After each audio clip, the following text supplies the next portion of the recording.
السلام عليكم اخواني، عدنا اليكم في هذا الفيديو جديد ديال واحد العجوز جزائري فقير مسكين، مهمش في بلاد الغاز والبترول، في البلاد اللي خاص المواطن الجزائري يعيش التخمة، يعيش البذخ. خاص الجزائري يعيش كقطري وكالاماراتي كالبحريني كالكويتي للثروات الباطنية اللي عطاهم ربي. ولكن العسكر جاثم على قلوبهم. نشاهدوا الفيديو نعلقوا عليه.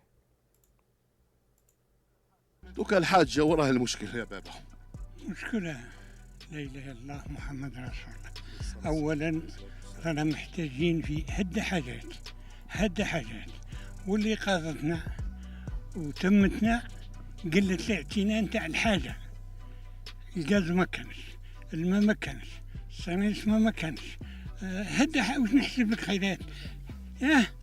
تريسيتي ما كانش. ما هذاك ما تشي قال لك عليه ما كان والو. بصح ماذا بينا نطلبوا من ربي والمسؤولين يبدلوا خطوة جديدة. المسؤولين بصفة عامة ما مش خاصة يبدلوا خطوة لهذا الشعب الفقير، لهذا الشعب المحروم، هذا الشعب اللي ما قدرتش مانيش طايق نتحدث والله ما.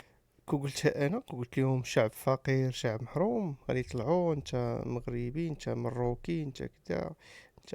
ولكن ها هو واحد منكم، عجوز منكم جزائري مسكين محروم، كيقول الحقيقة اللي صعيب يتقبلها الكائن الكرغولي. نعاودو نصنتو اش كيقول.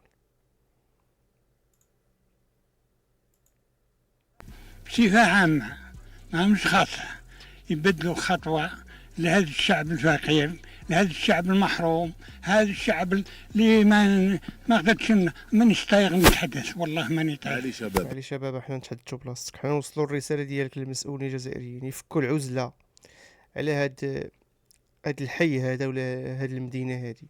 هاد الحي هو حي البساتين بوسعادة بسيدي عبد الله. نداء للمسؤولين الجزائريين والرئيس عبد المجيد تبون يفك العزلة، يدخل الماء والضوء، يشوف من حال هاد السكان هادو. ونصيحة الإعلام الجزائري يركز شوية على المواطن الجزائري، ويركز على الحاجيات المواطن الجزائري. تلقاو فيديو جديد، شكرا لكم.